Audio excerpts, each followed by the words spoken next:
சின்னத்திரை கவர்ச்சி புயல் புவனேஸ்வரி தன் வாழ்க்கையை வெறுத்து துறவரம் பூண்டு கோவில் கோவிலாக சென்று ஏழைகளுக்கு உதவி செய்கிறார். பாய்ஸ் படத்தில் அவர் ஏற்று நடித்த கதாபாத்திரமாகவே எல்லோர் மனதிலும் நிலைத்திருக்கிறார். சின்னத்திரையில் முதலில் கவர்ச்சியாக நடித்த முதல் நடிகை இவர். சின்னத்திரையில் பிரபல நடிகையாக கொடிகட்டி பறந்தார். ஒரு சீரியலில் நடித்துக் கொண்டிருக்கும் போது அவரை தவறான தொழில் செய்பவர் என்று போலீசார் கைது செய்தனர். 3 ஆண்டுகளுக்கு பிறகு நிரபராதி என்று சிறையிலிருந்து விடுவிக்கப்பட்டார். விடுதலையான பிறகு தெலுங்கு படங்களில் நடித்தவர் தற்போது சினிமாவுக்கு குட் பை சொல்லி இருக்கிறார்.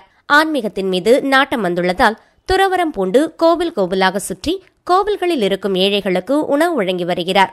திடீரென்று ஏன் இந்த மாற்றம் என்ற கேள்விக்கு பதிலளித்துள்ளார் புவனேஸ்வரி. எனது சொந்த ஊர் நெல்லை சங்கரன் கோவில். வறுமை காரணமாக நடிப்பு தொழிலுக்கு வந்த எனக்கு கவர்ச்சி கதாபாத்திரங்கள் மட்டுமே கிடைத்தது. புகழின் உச்சியில் இருந்த நான் சிறைப்பட்டதும் சினிமா துறையில் வாய்ப்புகள் மறுக்கப்பட்டது. சிறைக்கு சென்ற பிறகு நான் நிரபராதி என்று நிரூபித்த பிறகும் என் மீது உள்ள கண்ணோட்டம் மாறவில்லை. என் வாழ்க்கையில் ஒரு மாற்றம் இருக்க வேண்டும் என்று ஆன்மீகத்தில் என்னை ஈடுபடுத்திக் கொண்டேன். மீதி காலத்தை நான் இறைப்பணிக்காக மட்டுமே செலவிடுவேன். நான் முழுமையான மனதுடன் துறவரத்தை ஏற்றுக்கொண்டேன். காசிக்கு சென்று சித்தியும் பெற்றுவிட்டேன். நான் செல்லாத கோவிலே இல்லை.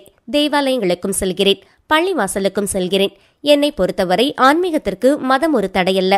சிறு வயதில் பசிக்காக நான் அலைந்த நிலை யாருக்கும் வரவேண்டாம் என்று தினமும் 300 பேருக்கு சாப்பாடு கொடுக்கிறேன். பொங்கல், தீபாவளி போன்ற நாட்களில் 10,000 பேருக்கு உடைகள் வாங்கி வருகிறேன். கந்த சஷ்டி விரதமிருந்து ஏழைகளுக்கு உதவி செய்கிறேன். நான் யாரிடமும் இதற்காக பணம் வசூலிக்கவில்லை. கொடுப்பாரின் மனநிலையும் தவறாக உள்ளதால் நான் யாரிடமும் கேட்கவில்லை. என்னுடைய வீட்டை ஷூட்டிங்கிற்காக விட்டு இருக்கிறேன். அதில் வரும் பணமே என் இறைப்பணிக்கு போதுமானதாக இருக்கிறது. ஒரு அரசியல் கட்சியிலும் மகளிர் அணியாக செயல்பட்டு இருக்கிறேன். என் வாழ்க்கையே ஒரு போராட்டம். வாழ்க்கை வெறுத்து விட்டது. இனி வாழ்நாள் முழுவதும் இறைப்பணிக்காக மட்டுமே செலவிடுவேன் என்று கூறியுள்ளார்.